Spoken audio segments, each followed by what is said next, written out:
राम हो जो बराज। गुरुदेव ने कहा, राजन जितना जल्दी से जल्दी हो सके राम को युवराज पद दे दो, राम को युवराज पद दे दो।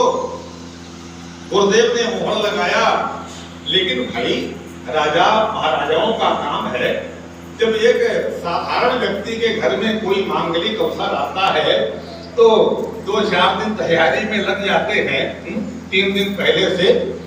तो जब राम का राज्याभिषेक होना है तो वहां तो कुछ विशेष ही तैयारी हुई होगी।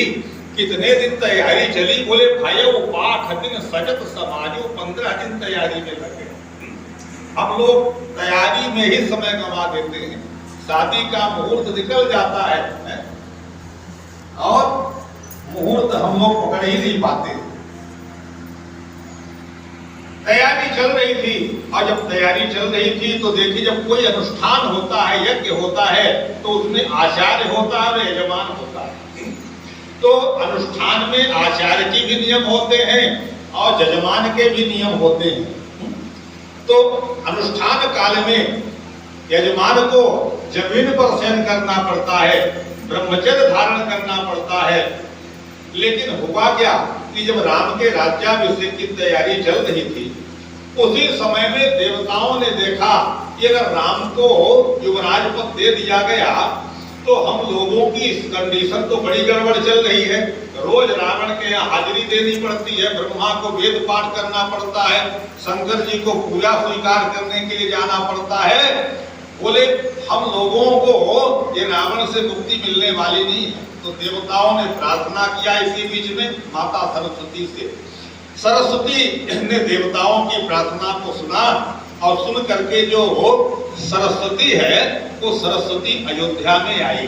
तो देखो सरस्वती का काम क्या है? सरस्वती बुद्धि की देवी है। ये जितने भी वक्ता होते हैं, कवि होते हैं, ये बोलने से पहले सरस्वती का आवाहन करते हैं और तब सरस्वती की प्रेरणा से ही बोला जाता है। तो अब सरस्वती आ रही है, तो देखिए सरस्वती कैसे आ रही है। सरस्वती जब आती है तो सरस्वती का आगमन बहुत अच्छा होता है। लेकिन आज ये सरस्वती जब अयोध्या में आई तो अयोध्या में सरस्वती कैसे आई? सरस्वती अयोध्या में आज भगवान का काम बिगाड़ने के लिए सरस्वती आ रही है। तो उस सरस्वती का परिचय गोस्वामी जी ने कैसे दिया? गोस्वामी जी आज उस सरस्वती का परिचय जो है एक ग्रह दशा के रूप में दे रहे हैं। ग्रह दशा के रूप में देखिए हमारे यहाँ 9 ग्रह होते हैं और 9 ग्रह में एक तो साढ़े साथी, शनि की जो साढ़े साथी होती है उसको लोग बहुत खतरनाक मानते हैं। ज्योतिषियों के पास जाइए तो जहाँ शनि की साढ़े साथी देखेंगे बताएंगे कि शनि साढ़े साथी आ चुकी है, आप सावधान हो जाइए। 9 ग्रह